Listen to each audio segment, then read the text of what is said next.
Ladies and gentlemen, hope you are doing well. I would like to have a moment of your time to discuss some things. Now, as an average gamer, I do own a lot of games, and I thought it good to review some of these. I'm going to start with the games that formed my opinions around the hobby, seeing what I think about them, and if I remember them as fondly as I should. Let us begin with my first FPS, Crysis. You are probably wondering why Crysis was my first FPS and not Call of Duty or Medal of Honor. Well, it is simple. Back when you could still buy gaming magazines, they would sometimes come with demo discs. And on that fateful day that we bought a gaming magazine, we got the demo for Crysis. After my father played the demo, he made a pre-order for the game on release and played it. Not long after my father finished the game, it was my turn to take it for a spin, and I loved it. You are probably wondering what makes this unique when looking at other FPS games.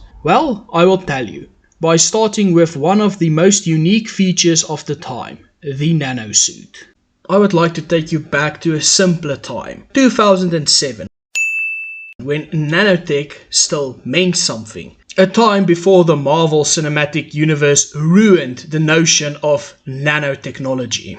Where nanotech do more subtle things by enhancing your physical abilities rather than being a suit that appears and disappears. And the suit is only a part of the puzzle, helping guide the nanos to what they need to enhance. And what would we like to enhance? Speed, power, armor, stealth. Before we go into a deeper dive on how this works in-game, I would like to remind you that we are looking at the remastered, so the suit functions like it does in Crysis 2 and Crysis 3. I will quickly mention how it worked in the past before we continue with the remastered version. The suit had a weapon wheel of sorts, where you would be in armor mode by default and moving to strength, stealth and speed at will, having to move back manually to armor mode to conserve energy. However, in the remaster it works the same as in Crysis 2, where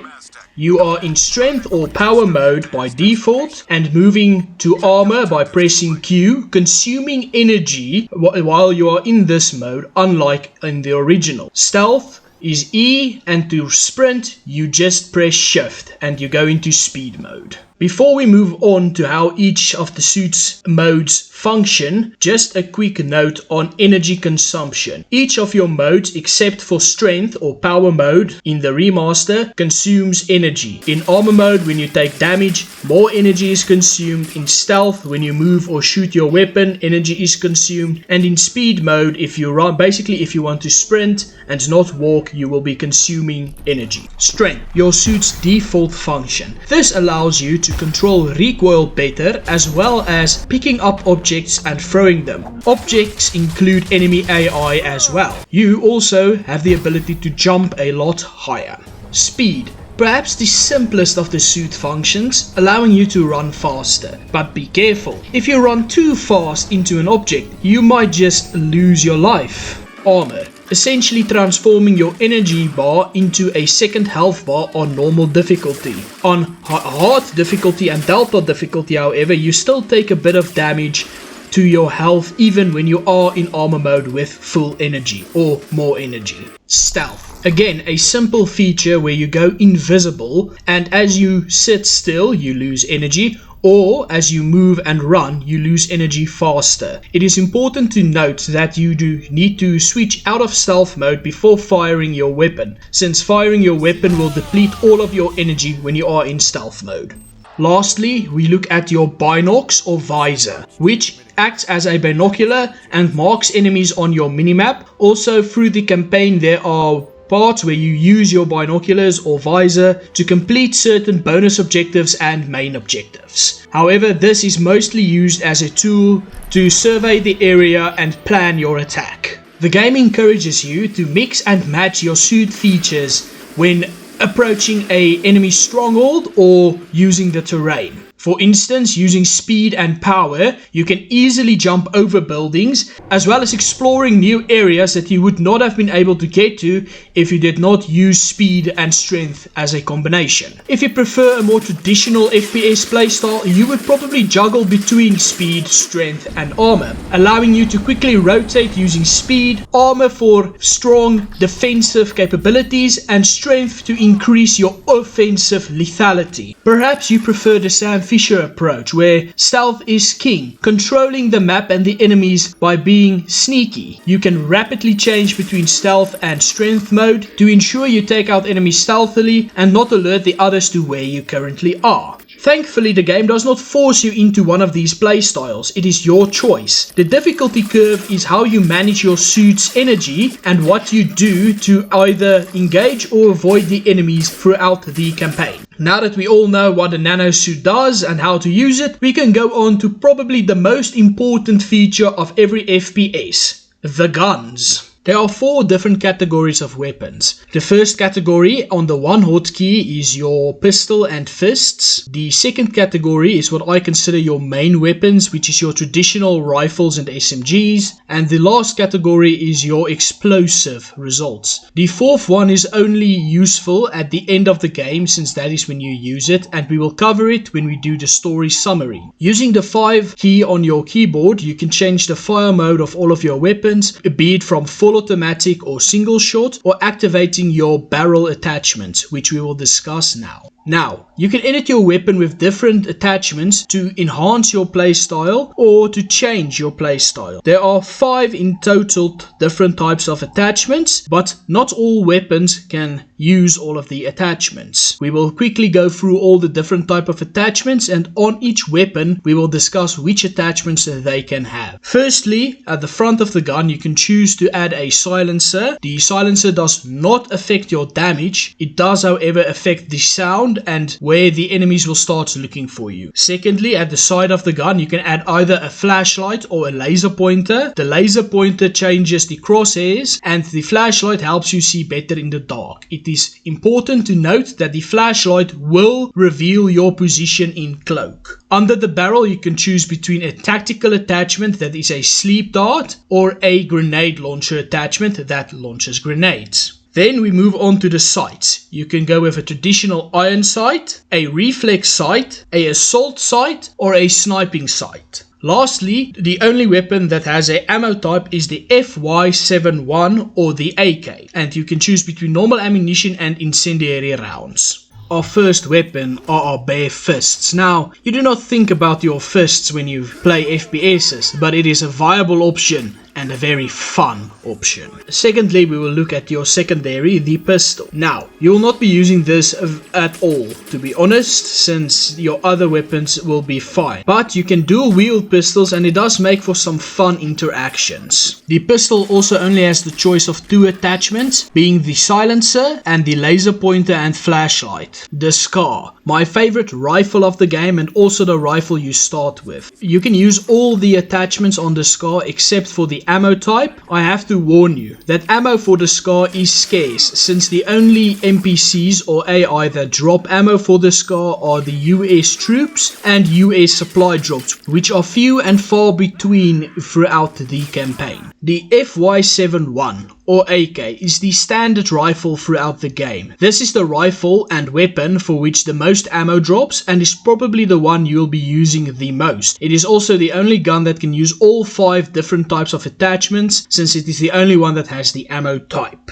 The precision rifle is the standard sniper rifle of the game. The sniper rifle can only have a scope and a laser pointer or flashlight attachment. The shotgun, your close encounters weapon. However, I am happy to report that the shotgun can act like an actual gun when changing the fire mode and not like a melee weapon as is custom with most FPS games. The shotgun can only have a reflex sight and the choice of a laser pointer or a flashlight. The SMG. When you reach the middle of the game, the AK or FY71 is substituted slated for the submachine gun, which has more ammo and packs more of a punch. However, the submachine gun does not have the range of the AK and the SCAR. The submachine gun can also only have 3 of the attachments, being the silencer, laser or flashlight, and the sight of your choice. We now come to the best gun in the game and my personal favorite, the Gauss rifle. Acting as a sniper, the Gauss rifle fires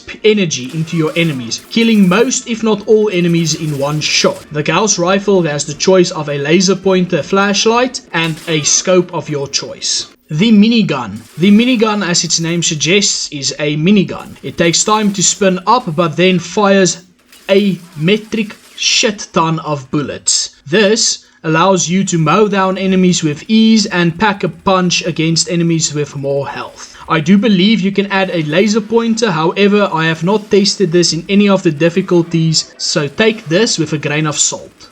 C4 has no attachments and is very simple. You throw the C4 and you press the button to detonate it. The missile launcher is our other explosive element. This allows you to shoot 3 rockets before you have to replace them with a new missile launcher. The missile launcher is also guided, meaning after you fired your projectile, you can guide it to your target using the laser pointer or the scope.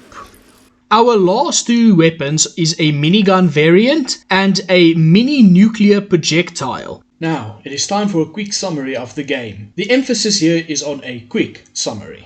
We are Nomad, part of Raptor Team. We were sent to extract a US archaeological team. They are being held captive by the North Korean forces. A simple search and rescue mission. Well, things go badly. Before the first mission even ends, we lose 2 of our teammates, leaving us with Prophet and Psycho as our backup. Psycho and Nomad are able to rescue 1 hostage, but before Prophet and Nomad can rescue the 2nd hostage, Prophet is abducted by something. Nomad is able to reach the 2nd hostage, but he's too late. With the help of the US Marines invading the island, they are able to get to the final 2 hostages. Sadly, the Korean general's temper is a bit short and he kills one of the hostages. After saving the last hostage, Nomad is stuck in a mineshaft. Moving through the so-called archaeological site that uncovered a temple, it's no temple, it's an alien spaceship.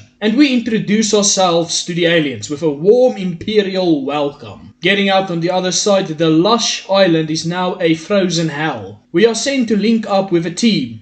The team is dead. It was a trap by the aliens. Prophet's back, thankfully. We boogie it out of there and get to the aircraft carrier. We are going to use man's solution to all its problems, nuclear energy. The nuke fails and gives the aliens a boost. They invade the aircraft carrier. We fight off the aliens and we end in a bit of a stalemate where the aliens destroy our forces and we destroy the aliens' forces. It ends with us not going to Japan to recover, but rather go back to the island to finish off the alien threat. The end. This was a very quick, very dirty explanation of the story. I will actually go as far as to say that the story of the game is brilliant, and you should definitely pick up the game just to see the story. But now that that is done, let's move on to the gameplay mechanics. And what do you do within this story? Can you explore? Is it linear? How do you deal with the Koreans and the aliens? The gameplay is quite simple. It follows the story in a very linear manner, meaning you need to go from point A to point B. However, there are multiple ways to get from point A to point B. You can follow the road or go through the jungle. The road and the jungle will have checkpoints and enemy patrols that you have to deal with along the way. And while you're on your way to point B, sometimes a point C will be revealed. A bonus objective of sorts. It's your choice to either ignore this completely and go on with the mission, or you could go there, complete it, get a bit of intel and world building, and sometimes a nice weapon to boot. The game has 5 unique encounters, and these are as follow. The 2 tanks, 4 nanosuit guys, the general himself, a crab, and a ship. At the end of the second mission, an armored North Korean patrol comes to intercept the hostage, We have to deal with the tanks while Psycho extracts the hostage. Now, if you explored the area previously, you will already have a missile launcher, making the first tank an easy encounter. If not, look on the roof or inside the school for reloads to your missile launcher. Deal with the tanks by using cover and not getting caught off guard. The 4 nanosuit guys happens at the end of the 3rd mission, at your extraction point. Now, this is a surprise for our cast, since the North Koreans aren't supposed to have nanosuits yet. But if you deal with them while they try sneaking to you in stealth, or taking them on one by one, this is an easy fight. However, if you do get caught off guard with 2 of them fighting you at the same time, do not panic, use the cover and your suit's energy to your advantage, and you can easily defeat them. 3rd and last human boss fight is General Ri Chang-kyung, the leader of the North Koreans on the island. He is in the main archaeological dig site with the final hostages, and he opens the door to the alien ship. Now, the burst of energy sets us free, and this starts the fight. He will teleport around and try and catch you off guard with his minigun. You need to do the same. Catch him off guard while he's looking for you, and don't give him time to spin up his minigun, and if you start shooting with the minigun, use your armor and your cover before it kills you. Moving on to the crab, my favorite boss fight of the game. Now, this is the same crab that kills my favorite character in the game, Major Strickland. The main thing with this one is not to get too close or it will grab you and throw you around, and don't get hit by the ice beam. The ice beam will freeze you and it's a bit of an irritation to get out of if you get caught in it over and over and over and over. So keep your distance, use the Gauss rifle to your advantage, and Bob's your uncle, he will be gone. The final boss is an alien ship. The alien ship follows a pattern, and I'll discuss this pattern now. Firstly, you will have 4 exterior turrets you need to deal with. Then you need to protect Psycho and Helena on the VTOL. They will disable the shields for you. After the shields are disabled, you need to take out the side of the ship that is shieldless with the TAC gun. You repeat this process for the right side of the ship and then the underside of the ship as well. The boss fight takes a long time, since you can get caught off guard quite easily, as well as the space being limited for you to work with. But if you keep the space in mind, clear the ads and dodge the attacks, you will be able to deal with this boss. Before we do the final verdict and review for the game, a few positives and negatives. For this review, I'll have 3 positives and 3 negatives. Since we are positive people, let's begin with the positives. My first positive are the characters inside of the game. The characters make this game great. You understand their motivations, what drives them, and you identify with them. They also are consistent. The examples I go to are Prophet and Major Strickland. Prophet being the mysterious team leader. At the beginning he looks like your average hard man, the man leading the Special Forces company to rescue the hostages. As we move through the story of the game, we realize he knows more than he's letting on, but we are never told how much he knows or what he knows. Major Strickland, your stereotypical major. He's hard on his men and yet cares for his men. And in the end, he sacrifices his life to ensure his men get off the island safely. My second positive are the aliens. The aliens are consistent throughout the entire game, being a mystery. Even when they are revealed, we do not understand why they are there, how long they've been there, and how they operate. We see the results of this, but we don't know their command structure. Keeping them a mystery like this is one of the best things the game can do, and it keeps you intrigued fighting this enemy. My last positive is the following. The game does not force you into a playstyle. Now, I've mentioned this in the weapons section. You can choose whether to be stealthy or classical running and gunning, doing the bonus objectives or just ignoring them and running headfirst into conflict. We will now look at some negatives. My first negative are the 2 special guns, being the minigun variant Prophet allows you to use in the escort mission, and the TAC gun. Starting with Prophet's minigun. Now, on paper, this is an excellent weapon. A gun with infinite ammo, a tight spread, and more damage than the minigun. But yet I found myself using the Scar and the Gauss rifle over this weapon, and I prefer using the guns we discussed earlier. The TAC gun gets the best introduction of all the weapons. Ah, there she is. Put her on the rack over there. Yep. Prototype TAC cannon, designed to be used in conjunction with the nanosuit. We're still experimenting. It hasn't even been field tested. It fires a projectile tactical nuke. Works like a grenade launcher, but with a lot more bang for your buck. Whatever will they think of next?